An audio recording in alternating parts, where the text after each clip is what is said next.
আসসালামু আলাইকুম, সবাইকে শুভেচ্ছা। অনিক আলভিন রিক্যাপস চ্যানেলে আপনাদের সবাইকে আন্তরিক স্বাগতম। আশা করি আপনারা সবাই ভালো আছেন এবং আজকের সিনেমা জগতের এই অসাধারণ ভ্রমণের জন্য প্রস্তুত আছেন। আজকের ভিডিওতে আমি আপনাদের সামনে তুলে ধরব Captain America the Winter Soldier মুভিটির গল্প এবং বিশেষ বিশ্লেষণ। আশা করছি ভিডিওটি আপনাদের ভালো লাগবে। চলুন তাহলে আর কথা না বাড়িয়ে ভিডিও শুরু করা যাক। স্টিভ রজার্স নিঃশব্দে লেমুরিয়ান স্টারের ডেকে ছুটে গেল, নিখুঁতভাবে শত্রুদের কাবু করল। ভোরের আলোয় তার ঢাল ঝলকে উঠল বজ্রের মতো। ন্যাটাশা রোমানফ আগের মতোই ক্ষিপ্র, জাহাজের কম্পিউটার থেকে তথ্য তুলছিল, কিছু তথ্য স্টিভের কাছ থেকেও লুকিয়ে রাখছিল। স্টিভ রজার্স তখন জানল প্রজেক্ট ইনসাইটের নাম। মিশন শেষ হল, কিন্তু প্রশ্ন শুরু হল। শিল্ডে ফিরে স্টিভ মুখোমুখি হল নিক ফিউরির। প্রজেক্ট ইনসাইট আসলে কি? ফিউরি দেখালেন 3টি হেলিক্যারিয়ার উপগ্রহের সঙ্গে যুক্ত, যেগুলো আগেই শত্রুদের মেরে ফেলতে পারবে। স্টিভের কাছে এটা ঠিক মনে হল না। এটা স্বাধীনতা না, এটা ভয়। তার কণ্ঠে হতাশা, ছায়া ঘনাচ্ছিল। ফিউরি রোমানফের আনা তথ্য ডিক্রিপ্ট করতে গেলেন, কিন্তু উত্তর পাওয়ার আগেই তার এসইউভিতে হামলা চলল ওয়াশিংটনের রাস্তায়। আক্রমণকারীরা ছিল নির্মম, আর তাদের মধ্যে ছিল এক মুখোশধারী খুনি, যার এক হাত ছিল ধাতব। Winter soldier. ফিউরি কোনোরকমে পালিয়ে আহত অবস্থায় স্টিভের ফ্ল্যাটে এলেন। রক্তাক্ত ও হাঁপাতে হাঁপাতে বললেন, শিল্ড বিপদে। তারপরই একটি গুলি এসে বিঁধল। উইন্টার সোলজার অদৃশ্য হয়ে গেল অন্ধকারে। স্টিভ ধাওয়া করল, ঢাল ছুঁড়ল, কিন্তু খুনি সেটি ধরে ফেলল। চোখে চোখ পড়ল, কিছু যেন চেনা মনে হল। ফিউরি মৃত ঘোষণা হল, কিন্তু সে আড়ালে চলে গেল। স্টিভ এখন আর কাউকে বিশ্বাস করতে পারছিল না, বুঝল সে নিজেই এখন টার্গেট। শিল্ডের উচ্চপদস্থ নেতা আলেকজান্ডার পিয়ার্স, ফিউরির পুরনো বন্ধু, তাকে ডাকলেন জবাবদিহির জন্য। স্টিভ চুপ থাকায় পিয়ার্স তাকে দেশদ্রোহী ঘোষণা করল। স্টিভ যখন এলিভেটরে উঠল, তখন সেটি ভর্তি ছিল অস্ত্রধারী এজেন্টে।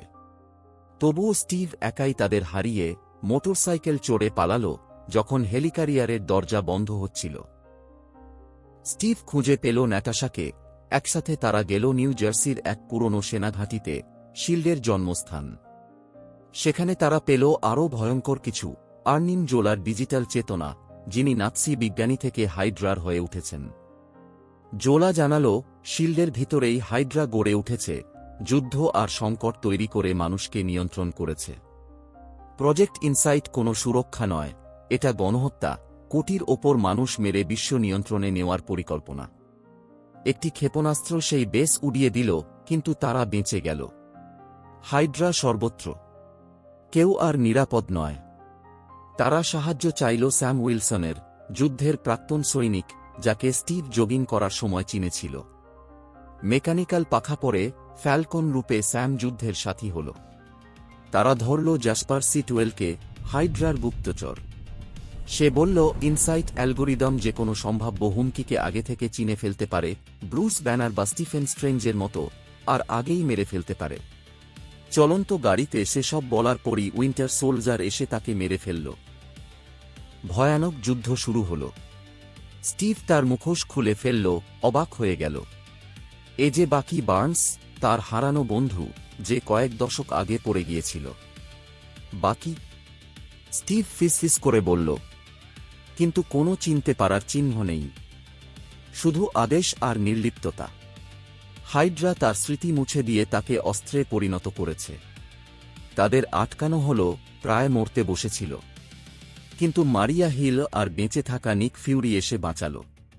ফিউরি তার মৃত্যু সাজিয়েছিল সময় কেনার জন্য। এবার তারা পরিকল্পনা করল, 3টি হেলিক্যারিয়ারের চিপ বদলে প্রজেক্ট ইনসাইট বন্ধ করতে হবে এবং হাইড্রার আসল চেহারা প্রকাশ করতে হবে। তারা শিল্ড হেডকোয়ার্টারে প্রবেশ করল। ন্যাটাশা কাউন্সিলম্যান সেজে হাইড্রার সব গোপন ফাইল ইন্টারনেটে ছেড়ে দিল। পিয়ার্স তাকে মেরে ফেলার হুমকি দিলেও সে বৈদ্যুতিক শোকে তাকে কাবু করল এবং সবার সামনে শিল্ড ও হাইড্রার মুখোশ খুলে দিল। এদিকে স্টিভ আর স্যাম লড়াই করছিল হেলিক্যারিয়ারগুলোর ভেতর। বিস্ফোরণ, বিশৃঙ্খলা আর সাহসিকতা ছেয়ে গেল।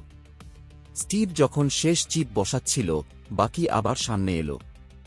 ভয়ানক যুদ্ধ হল। স্টিভ মারতে অস্বীকৃতি জানাল। আমি তোমার সাথে লড়ব না, সে বলল, একের পর এক আঘাত নিতে নিতে। তুমি আমার বন্ধু। বাকির চোখে কিছু একটা জ্বলে উঠল। হেলিক্যারিয়ার যখন পোটোম্যাক নদীতে বিধ্বস্ত হল, স্টিভ নদীতে পড়ে গেল। বাকি মিশন আর স্মৃতির টানাপোড়েনে তাকে টেনে তুলে বাঁচিয়ে দিল, তারপর আবার অদৃশ্য হল। শিল্ড ধ্বংস হয়ে গেল। হাইড্রার গোপন তথ্য বিশ্বজুড়ে অশান্তি তৈরি করল। ন্যাটাশা গা ঢাকা দিল। স্যাম স্টিভের পাশে থাকল। ফিউরি নিজের পরিচয় পুড়িয়ে ছায়ায় মিলিয়ে গেল। আর স্টিভ রজার্স, হৃদয়ভাঙা কিন্তু সংকল্পে অটল, এবার শুধু এক কাজই করবে, বাকি বার্নসকে খুঁজে বের করবে, তাকে ফিরিয়ে আনবে। নীরব পরিণতিতে এক যোদ্ধা যুদ্ধহীন সময়ে হাঁটছিল এক হারানো বন্ধুর খোঁজে, কারণ মাঝে মাঝে পৃথিবী বাঁচাতে হলে আগে বাঁচাতে হয় সেই মানুষটিকে, যে একদিন তোমাকে বাঁচিয়েছিল। এর মাধ্যমেই এই অসাধারণ মুভিটির সমাপ্তি ঘটে।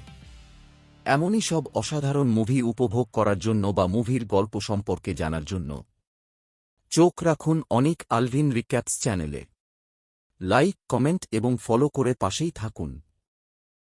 শুভকামনার সাথে পরবর্তী ভিডিও দেখার আমন্ত্রণ জানিয়ে এখানেই বিদায় নিচ্ছি।